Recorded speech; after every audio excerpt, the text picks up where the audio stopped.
Hello, my name is Stephen Richard Thompson,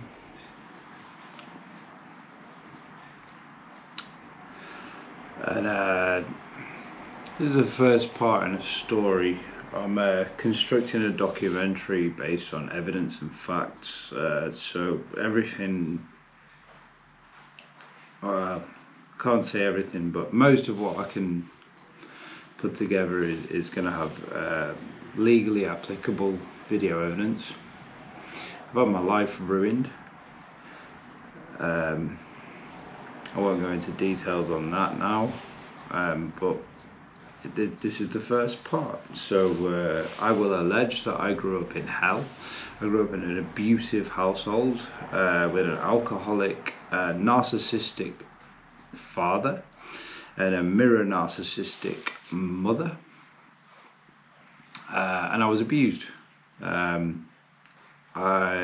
took beatings as a small child, and when I was old enough, I reversed those beatings. And I beat the only person I've ever assaulted in my life is my father, and I beat the living fucking daylights out of him when I was about 13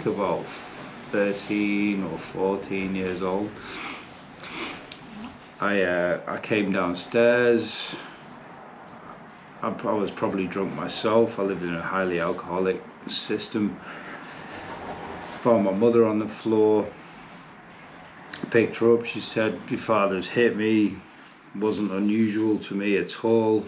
So I then found him asleep on the floor, and I dragged him to a sofa and I beat his fucking head in.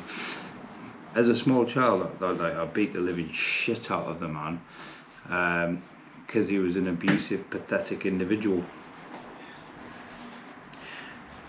And yeah, all of these things relate to a condition of abuse.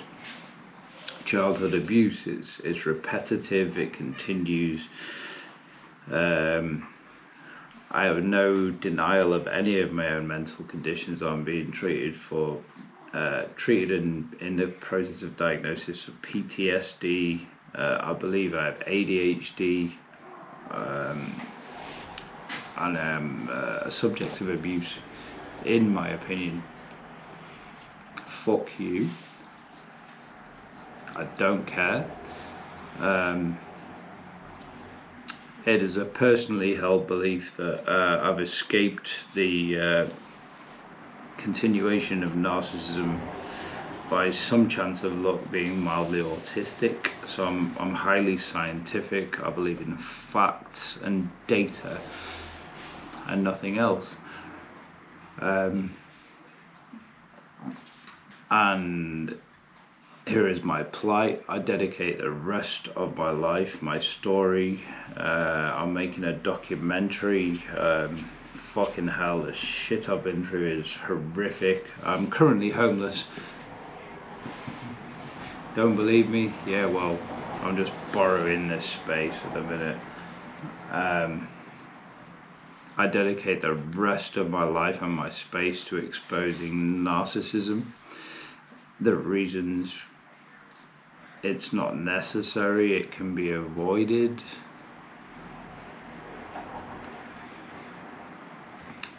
And I've met some good policemen in my time, but the majority of them have far less education than I do, but they still have the privilege, by being police people, to accept lies and ruin lives.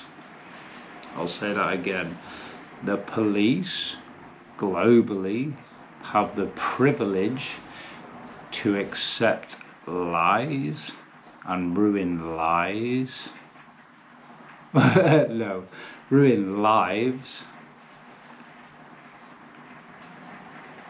using lies.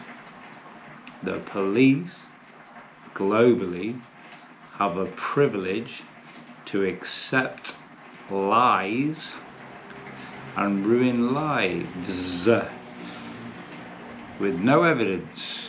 In my particular case, I offered them all my evidence on camcorder and they refused to look at it, and you can take me to court and I will demolish you. They had the opportunity to accept my video evidence and they refused it, but they accepted the video evidence of my bipolar diagnosed wife and ruined my life. Fuck you.